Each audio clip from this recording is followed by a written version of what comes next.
lanjutkan. Kita masuk di wasiat yang ketiga.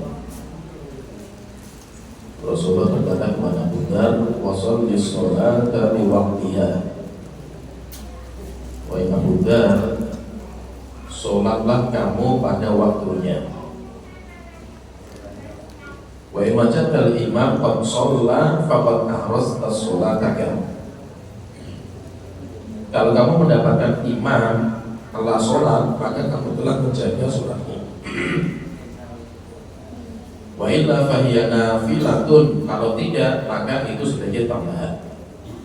Maksudnya nanti sebagai ulama menjelaskan, maksudnya kalau kita mendapati zaman di mana pemimpin terbiasa mengakhirkan sholat, imam terbiasa mengakhirkan sholat, terus bagaimana sikap kita sholat sendiri di rumah pada waktunya, kemudian nanti berangkat ke masjid walaupun sudah sholat,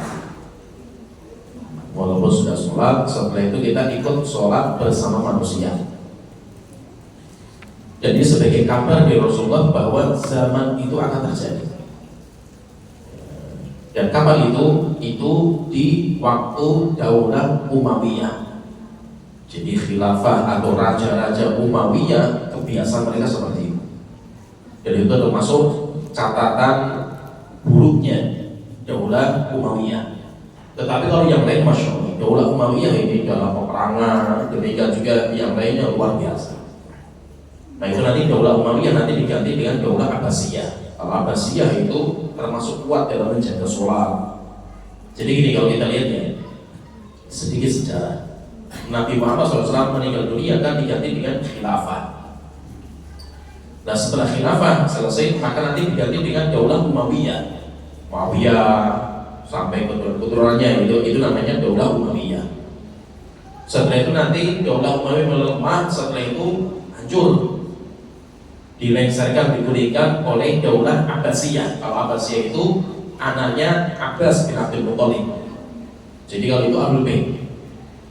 Jadi kan Daulah Umayyah sama Abbasiyah itu, kalau Abbasiyah itu Ahlul Bait, kalau Umayyah kan tidak.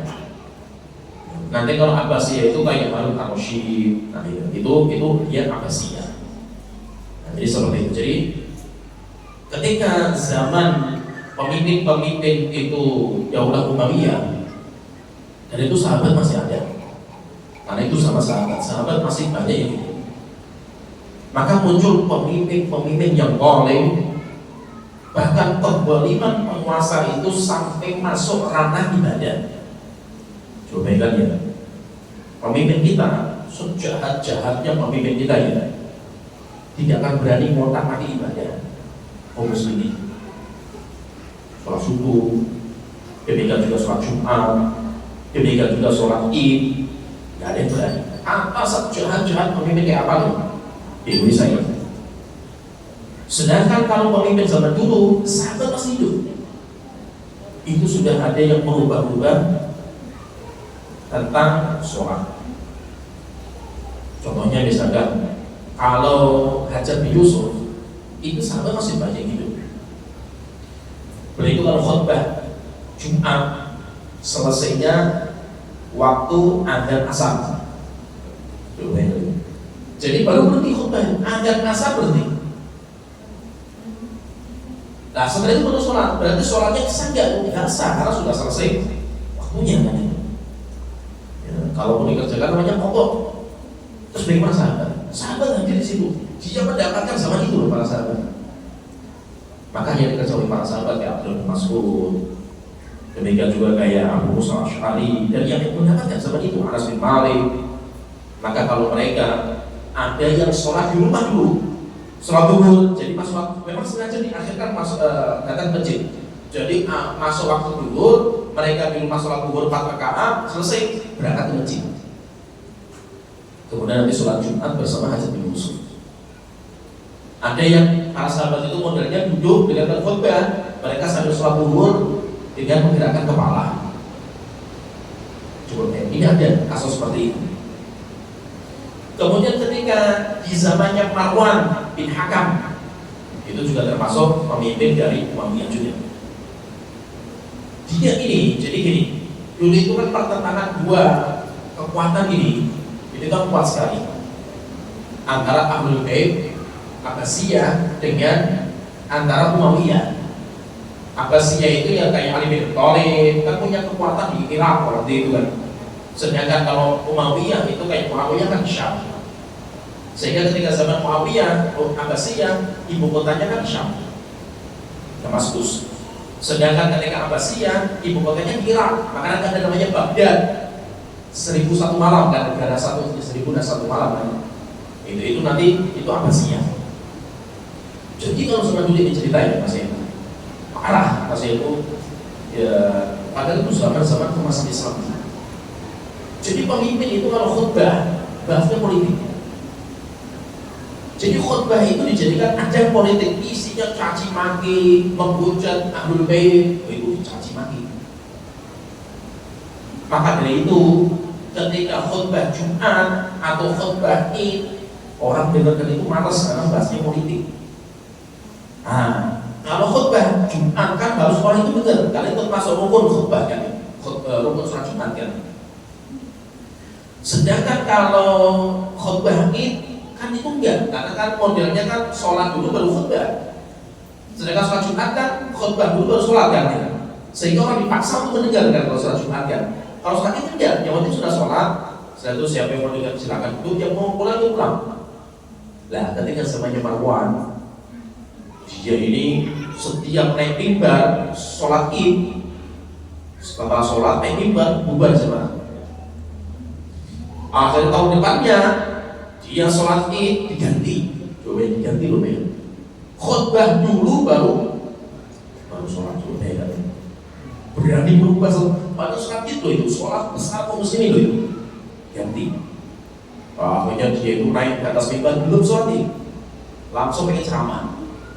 Akhirnya ada orang langsung negur, baik raja, pemimpin.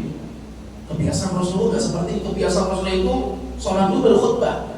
Maka dia mengatakan, lah kalau saya itu sholat dulu baru khutbah, nggak ada yang mau mendengar. Maka saya mau khutbah dulu kan gitu. Wah, akhirnya marah mau dibunuh orang ini. Abu Said Al-Khudri duduk waktu itu, duduk di situ. Cuma Abu Said malah nggak menegur. Maka itu Abu Said setelah itu mendamaikan, memisah. Sudah berdamaikan. Ini sudah menunjukkan tugasnya. Karena saya beritahu Rasul bersabda, man ra'a minkum munkaran, siapa yang melihat kemungkaran maka berubah dengan tangan. Kalau tidak mampu dengan lisan, kalau tidak mampu dengan hati. Ini sudah menunjukkan tugasnya. Maka dibahas sama Imam Nawawi. Nah, kenapa Abu Said kok diam? Kenapa bukan Abu Said yang menegur kan gitu? Karena beliau melihat menegur pemimpin di hadapan umum itu bukan termasuk metode yang baik. Itu kata Imam Nawawi. Coba kan sampai berani merubah sholat Id, khutbah dulu baru sholatnya. Maksudnya itu pemimpin zaman dulu. Ada juga seorang pemimpin, ini malah hubungannya sama Uthman, keponakannya Uthman supaya mampu jadi gubernur. Nah, ini kebiasaan salaf ini masih saya gambarkan sedikit ya. Gambaran konsep salaf ini mungkin sudah mulai pudar di kita. Hatta teman-teman yang sudah ngaji masih itu pudar. Jadi ada konsep salaf. Konsep salaf itu satu kota masjid banyak. Sehingga sholat jamaah itu di masjid-masjid banyak. Tapi kalau sholat Jumat berpusat di masjid jami. Nah itu kenapa di Indonesia itu susunan pembangunan kota-kota di Indonesia mesti tengah kota itu ada masjid jami, depannya ada alun-alun. Lapangan itu ada apa? Kenapa harus ada itu? Dan namanya kenapa masjid jami? Kenapa masjid-masjid yang lain gak dinamakan jami kan? Kenapa kok di situ masjid jami setelah itu ada lapangan alun-alun? Karena sholat Jumat itu semuanya di situ. Saking penuhnya masjid jami saja bisa menampung, maka nanti sholat itu melebar sampai ke lapangan. Itu budaya salaf. Dan kalau ada sholat Jumat, siapa yang khutbah dan siapa yang sholat, itu juga sudah bergeser. Zaman dulu itu yang khutbah itu adalah pemimpin. Jadi kalau masjid kota, yang khutbah ya wali kota, yang boleh yang lain. kecuali orang yang mewakilkan. Demikian juga yang memimpin sholatnya dia. Zaman dulu itu kebiasaan seperti itu. Akhirnya kan kebiasaan itu udah hilang, sehingga setiap orang punya masjid sendiri, bikin masjid sendiri, ada sholat Jumat sendiri, ini sendiri. Bahkan orang kita bikin masjid, ada sholat Jumat tanpa izin sama pemimpin. Itu kan aslinya nggak boleh. Tapi memang ini sudah berubah. Nah, zaman dulu itu kalau dia pemimpin, ya dia menjadi imam sholat biasa, fardu, demikian juga sholat Jumat, demikian juga sholat Id, dia yang tampil dia. Nah, suatu ketika ini ceritanya itu ada orang seorang gubernur dipilih sama Utsman bin Affan. Nah, itu nanti kan ini termasuk salah satu penyebab Utsman didemo. Di frustasi masyarakat Utsman bin Affan itu. Termasuk sebabnya ini masalah ini. Yaitu apa? Gubernur yang dipilih sama Utsman, dia itu sukanya mabuk. Lah, parahnya sholat jadi imam mabuk.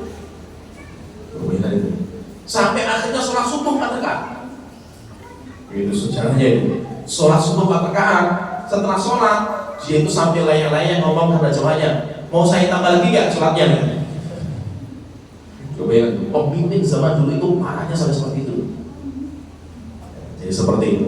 Itu mas, kalau kita lihat ya, pemimpin sekarang walaupun blok rusak pemimpin kita ya, tapi nggak ada yang berani modal balik di ibadah. Apalagi pada yang besar, mereka nggak berani sama sekali. Zaman seperti itu pemimpinnya, sikapnya para sahabat tegas, untuk patuh kepada pemimpin dan tidak ditampakkan perselisihan, tidak ditampakkan perbedaan. Kenapa?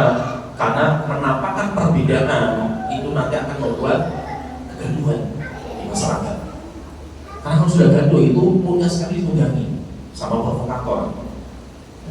Nah, apalagi orang Indonesia paling mudah ditunggangi provokator. Kenapa?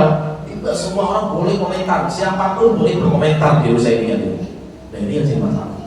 Nah, itu intinya kalau kita lihat dalam hadis ini Rasulullah memberikan petunjuk.